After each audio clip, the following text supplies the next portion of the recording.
Dan saudara, terkait dengan informasi ini kita akan lanjutan sidang etik di Propam Polri kasus dugaan pemerasan penonton konser Jakarta Warehouse Project. Kita akan pantau bersama jurnalis Kompas TV, sudah ada Asri Gunawan. Asri, apa hasil dari sidang etik lanjutan hari ini usai memecat Dires Narkoba Polda Metro Kombes Donald Parlaungan Simanjuntak? Ya, Cynthia, untuk hasil dari sidang lanjutan kode etik yang digelar hari ini di Gedung TNCC Mabes Polri, ini belum ada hasilnya karena sidang masih berlangsung dari pukul 9 pagi tadi, dan dalam hal ini di Propam Polri melibatkan pihak eksternal yakni Kompolnas untuk kemudian menjamin transparansi dalam digelarnya sidang etik terhadap oknum polisi yang diduga melakukan pemerasan terhadap warga negara Malaysia dalam konser DWP atau Jakarta Warehouse Project. Kalau kita melihat dari sanksi yang sudah dijatuhkan oleh Div Propam Polri kemarin ini kepada dua oknum polisi. Yang pertama adalah Direktur Narkoba Polda Metro Jaya Kombes Pol Donald Simanjuntak. Kemudian yang kedua Panit 1 Unit 3 Subdit 3 Ditres Narkoba Polda Metro Jaya AKP Yudi Triananta Syaiful ini diberikan sanksi PTDH atau pemberhentian tidak dengan hormat. Artinya pelanggaran etik yang dilakukan oleh dua anggota atau oknum polisi ini adalah pelanggaran berat sehingga diberhentikan dengan tidak hormat. Kemudian kalau kita melihat dari tiga anggota polisi yang terlibat dalam dugaan pemerasan ini yang saat ini masih menjalani sidang etik di TNCC Polri, ini nantinya tentu akan diperiksa dan dilihat bagaimana kemudian pelanggaran yang dilakukannya.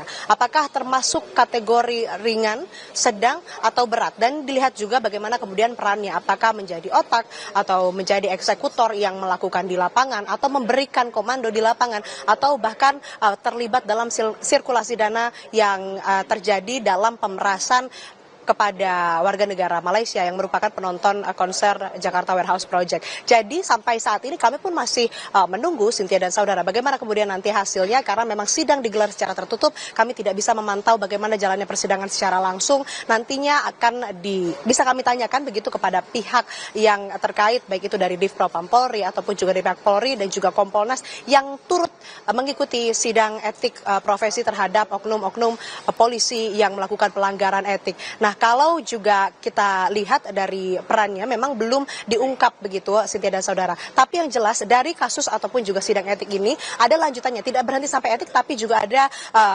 probabilitas ataupun juga potensi ini nantinya akan ditindaklanjut secara pidana karena memang kalau dilihat dari perannya sebagai aparat penegak hukum, ASN begitu ya, kemudian ini melakukan pemerasan, melakukan yang bisa disebut korupsi, tentu saja ini ada pasal pidananya yang bisa dikenakan untuk kemudian nantinya diproses secara hukum pidana, tidak hanya etik Polri. Kembali ke Anda, Cynthia.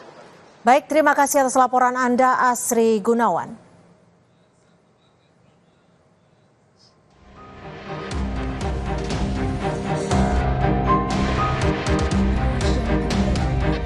Direktur Narkoba Polda Metro Jaya, Kombes Donald Parlaungan Simanjuntak, dipecat dari jabatannya atas kasus pemerasan penonton DWP warga negara Malaysia. Berdasarkan hasil sidang etik, Komisioner Kompolnas Yusuf Warsim, Dir Narkoba dianggap lalai dalam mengawasi anak buah agar tidak melakukan penyalahgunaan wewenang di lapangan.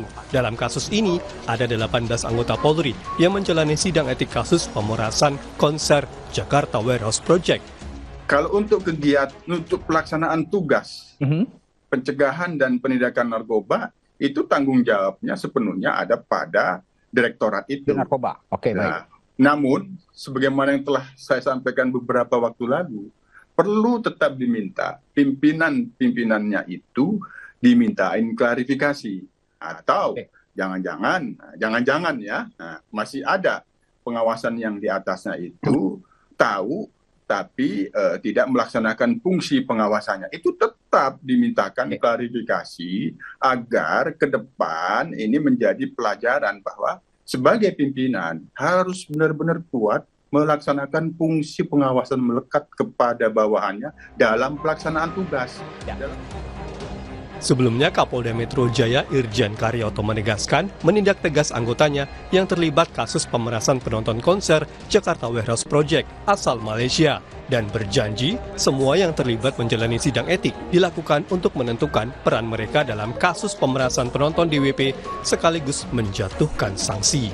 Di dalam sidang baik itu nanti etik ataupun kalau memungkinkan mungkin terbuka untuk pidana, nanti kita lihat Mabes Polri bagaimana. Ya, sama-sama kita melihat dan tidak mungkin Mabes Polri akan menutup-nutupi.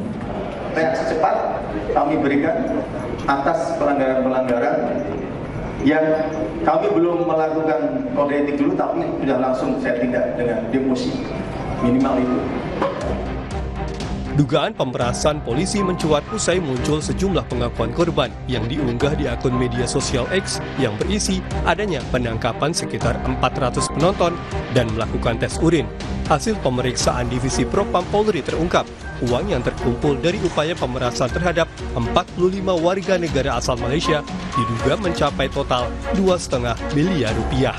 Tim Liputan, Kompas TV, Jakarta. Saudara, usut penembakan yang menewaskan pengacara di Bone, polisi mengungkap proyektil peluru berukuran kaliber 8 mm.